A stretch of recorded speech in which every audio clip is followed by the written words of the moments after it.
Assalamualaikum warahmatullahi wabarakatuh. Alhamdulillah, kita kembali lagi pada kajian tentang analisis ilmiah Sirah Nabawiyah. Pada kesempatan ini kita akan memasuki episode ke-25 dengan salah satu topik yang sangat menarik, yaitu perintah dakwah secara terang-terangan. Topik ini merupakan kelanjutan dari episode 24 di mana kita membahas atau guru kita telah membahas perintah dakwah secara sir ataukah secara sembunyi-sembunyi. Kali ini kita akan mendengarkan langsung guru kita Al-Habib Abdurrahman bin Kamil As-Sagaf akan menganalisis tentang Sirah Nabawiyah dengan topik perintah dakwah secara terang-terangan. Sekali lagi, sebagaimana mestinya kita menghadirkan guru kita Al-Habib Abdurrahman bin Kamil As-Sagaf yang akan membahas tema kita pada kesempatan ini.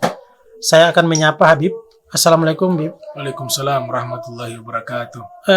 Habib, kali ini kita akan membahas episode ke-25 dengan perintah dakwah secara terang-terangan.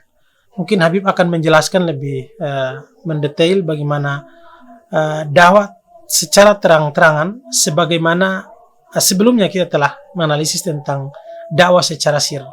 Apa hubungan kedua ini, kemudian apa sih perintah dakwah secara terang-terangan dari sisi perjalanan Sirah Nabawiyah? Silakan, Bibi.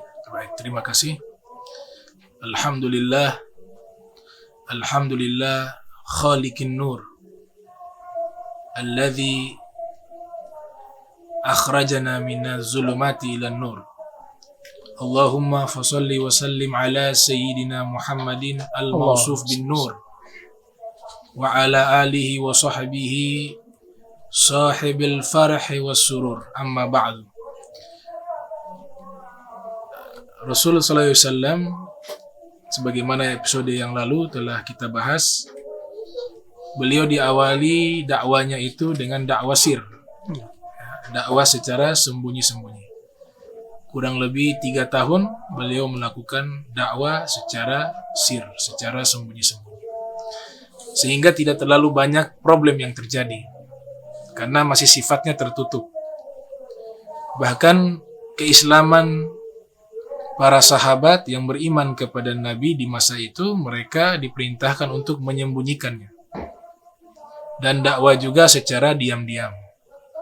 Sehingga tidak terlalu banyak terjadi konflik di antara kaum mukminin dengan orang-orang kafir Quraisy. Namun ketika masuk ke fase dakwah secara terang-terangan, disinilah mulai muncul permasalahan, muncul pertentangan, muncul penindasan, muncul diskriminatif. Karena sebab kebenaran ini ditampakkan. Allah Subhanahu wa Ta'ala berfirman, yang dimana ayat inilah sebagai satu referensi, satu hukum yang ditegaskan oleh Allah untuk dijaharkan. Dalam bahasa Arab namanya dakwah jahar, dipublikasikan dakwah tersebut secara terang-terangan. Allah Subhanahu wa Ta'ala berfirman, wa anzir ashiratakal agrabin wakhfid janahaka limanittaba'aka minal mu'minin. Dan berikanlah peringatan kepada keluarga-keluargamu terdekat, dan rendahkanlah hatimu kepada orang-orang yang beriman, yang mengikuti dirimu. Ayat inilah yang menjadi perintah untuk disampaikan dakwah secara terang-terangan. Kemudian diperkuat lagi dengan ayat berikutnya, fasda' bima tu'mar wa a'rid anil musyrikin. Tampakkanlah kebenaran tersebut sebagaimana yang telah kau diperintahkan, dan berpalinglah dari orang-orang musyrikin, orang-orang musyrik. Nah, ayat inilah yang menjadi satu perintah khusus untuk dakwah secara terang-terangan. Mulai Nabi sallallahu alaihi wasallam mendakwakan fase pertama kepada keluarga-keluarga terdekatnya terlebih dahulu. Di situ terjadi pertentangan. Ya, banyak juga yang mendukung, tapi banyak juga yang menolak. Keluarga Nabi termasuk keluarga besar yang ada di Makkah, Bani Hashim, kemudian juga Bani Abdul Manaf, Bani Abdiddar dan seterusnya, diajak oleh Nabi sallallahu alaihi wasallam untuk beriman kepada beliau dan beriman kepada ajaran Allah Subhanahu wa taala. Namun terjadi juga penolakan oleh sebagian keluarganya, dan sebagian keluarga lainnya beriman kepada Nabi Muhammad. Ada juga yang tidak beriman, tapi mereka membela, melindungi Nabi karena ada ikatan kekerabatan. Kemudian Nabi sallallahu alaihi wasallam sampaikan dakwah berikutnya kepada orang-orang yang ada di Makkah secara keseluruhan. Dan fase ketiga disampaikan kepada orang-orang yang berada di luar kota Makkah. Nah, di saat inilah terjadi penindasan. Mungkin untuk kalangan orang mukmin yang mereka memiliki jabatan, kedudukan mulia di tengah-tengah komunitas masyarakat kaum Quraisy, ada yang dari mereka orang yang kaya, ada dari mereka orang yang memiliki pangkat, kemuliaan nasab. Nah, mereka-mereka ini walaupun ditindas, tapi tidak seberat kaum mukminin yang minad du'afa, dari kalangan orang-orang lemah. Nah, dari kalangan orang lemah ini mereka dianiaya, mereka diintimidasi, mereka ditindas. Ada satu keluarga yang mengalami penindasan, yang puncaknya keduanya meninggal dunia, yaitu keluarga Ali Yasir, dianiaya oleh Abu Jahal. Abu Jahal bahkan membunuh ibunya Ammar bin Yasir, memiliki ibu namanya Sumayyah, ditusuk dengan tombak dari bagian depan hingga tembus. Itu. Dipaksa untuk keluar dari agama Islam, beliau tidak mau keluar dari agama Islam. Akhirnya Abu Jahal mengambil tombak dan menusuk hingga beliau wafat. Dan ditulis dengan tinta emas bahwa orang pertama yang syahid di dalam Islam adalah Sumayyah. Orang pertama yang wafat secara syahid di dalam Islam adalah Sumayyah. Ayah beliau, yaitu Ammar bin Yasir, juga ditindas. Yasir bin Amir, hingga meninggal dunia, dianiaya. Ammar bin Yasir, beliau masih kuat keimanannya. Dipaksa keluar dari agama Islam, tetap kukuh dengan agama Islam. Maka dianiaya beliau dengan berbagai macam siksaan. Beliau dipakaikan baju besi yang panas. Beliau disetrika badannya, dicambuk, disalib, bahkan ditenggelamkan beliau di dalam air hingga sesak napas. Begitu keras siksaan kepada Ammar bin Yasir hingga beliau tidak sadarkan diri. Untuk menyebut namanya, beliau lupa. Karena sudah tidak tahan dengan siksaan yang begitu luar biasa, maka keluarlah kalimat kufur dari lisannya. Karena terpaksa dianiaya. Kalimat yang menyatakan Tuhan adalah berhala, Lata wal Uzza. Maka dibebaskan oleh orang musyrik Quraisy, orang kafir Quraisy. Ammar bin Yasir, beliau sedih karena merasa sudah keluar dari agama Islam. Ayat turun. Firman Allah turun kepada Nabi. Kemudian Nabi menghampiri Ammar bin Yasir dan Nabi mengetahui apa yang terjadi.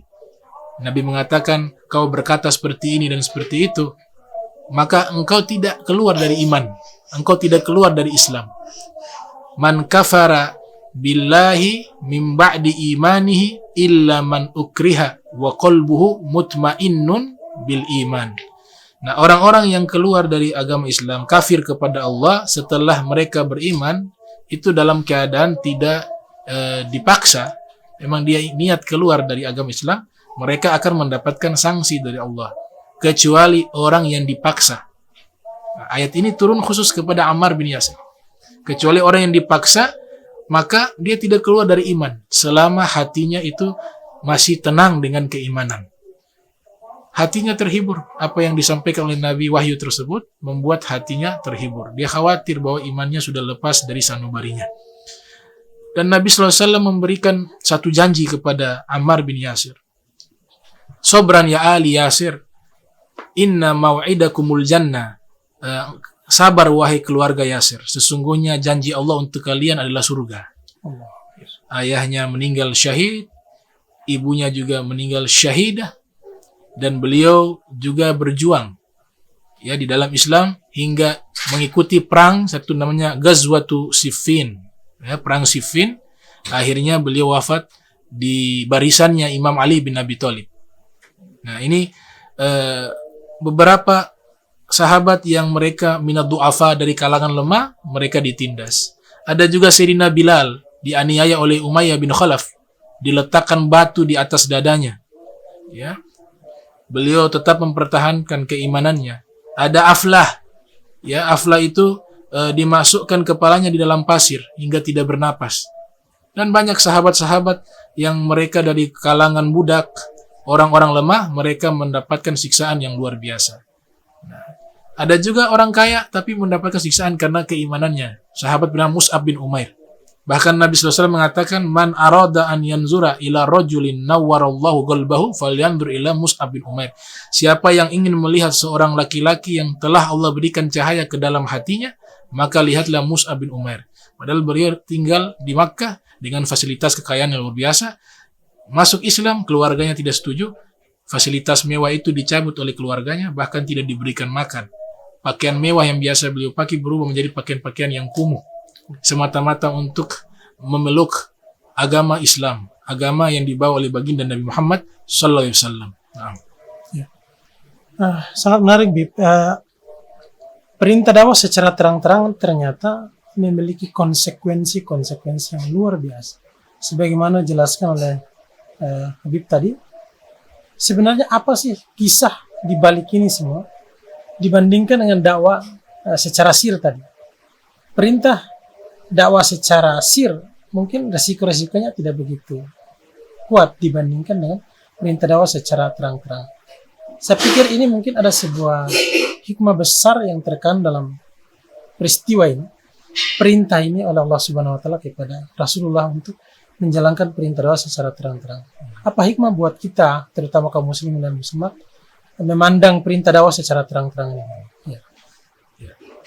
Ada kalanya kebenaran itu harus kita sampaikan secara terang-terang.